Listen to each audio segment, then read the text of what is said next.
So the other day I was on a gravel ride and I had a bit of a freak accident with the rear derailleur. And of course it happened when we were at the furthest point from the start of the ride. And then the only way to get back was to single speed the bike. This hasn't happened to me in a while. I think the last time I had to do this was something like 7 years ago.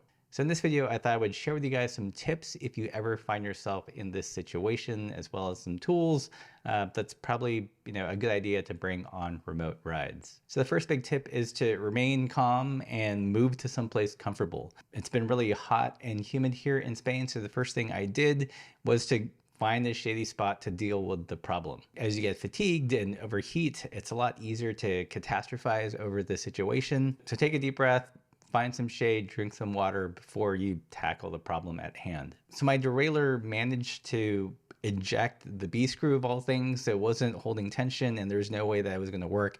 So I knew I would have to remove it completely from the bike.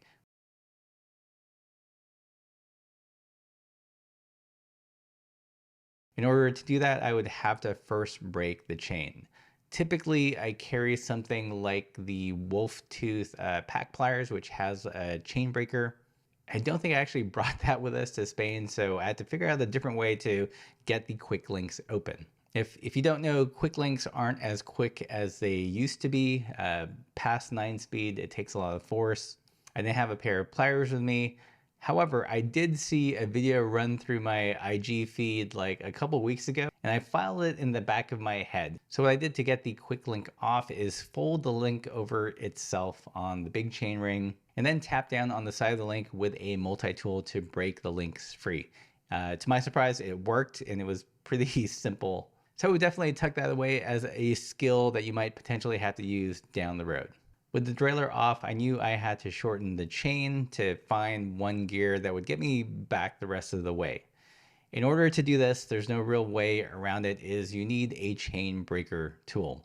I carry this really simple Park one. So first I tried to figure out a gear that would work for me, and then I cut the chain appropriately with the chain breaker tool. I then reattach the chain with the quick links that I just popped apart. And then after that, I used the sliding dropouts on the Sklar to tension the chain. I discovered that was kind of an unexpected benefit of having sliding dropouts, is that it makes it easier to single speed your bike on the field. Without that as an option, you'd have to search for a gear combination that works. And the last time I did it 7 years ago, it was not an ideal combo. And that really comes down to the size of your chain rings and your rear cassette, as well as the length of your chainstay. If you don't have sliding dropouts, it's going to take some experimentation, and chances are it's not going to be like an ideal gear. I did find that after a few miles down the road, I actually wanted like a bigger gear because I was spinning too much, and I had to add links back. And I did this by splicing in a segment of chain from the chunk I just removed with another pair of quick links. So yes, I had 2 pairs of quick links on the same chain, and that let me fine tune the length of the chain.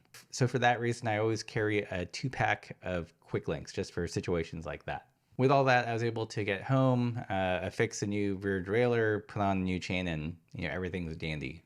In terms of how my derailleur broke itself, it was the Deore M5120 SGS, and for whatever reason, this particular one had a really soft B screw, like to the point where I'm turning the head and there's very little pressure on the derailleur and the head is deforming. So I don't know if it was a counterfeit or if this particular one from this particular factory just used really cheap hardware to finish it off. But I noticed this when I was installing it, and the B screw basically felt like it was made from butter. I hit a bump, you've got this really soft screw and this force that just literally popped it out of the rear derailleur.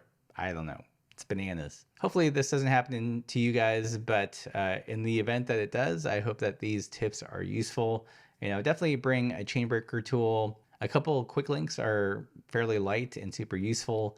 I think I'm going to add some zip ties to my every ride carry. In this situation, I would have used it to zip tie the housing to the frame. I didn't have a real good way to do that, so I just slipped the housing under the temporary fender that I had. Thankfully, I had that on the bike. But zip ties, chain breaker, quick link tool. Keep that tip about removing quick links on the bike in your mental back pocket for future use. Oh, and wax chains. Usually this kind of job is a big mess because you're handling the chain a lot. But because I do use wax chains, my hands were fairly clean. So another big plus for wax chains. But I'm curious, has this ever happened to you? What did you do to get around the situation? Let me know in the comments below. If you like this video, like, share, subscribe, all that good stuff. And as always, keep the supple side down.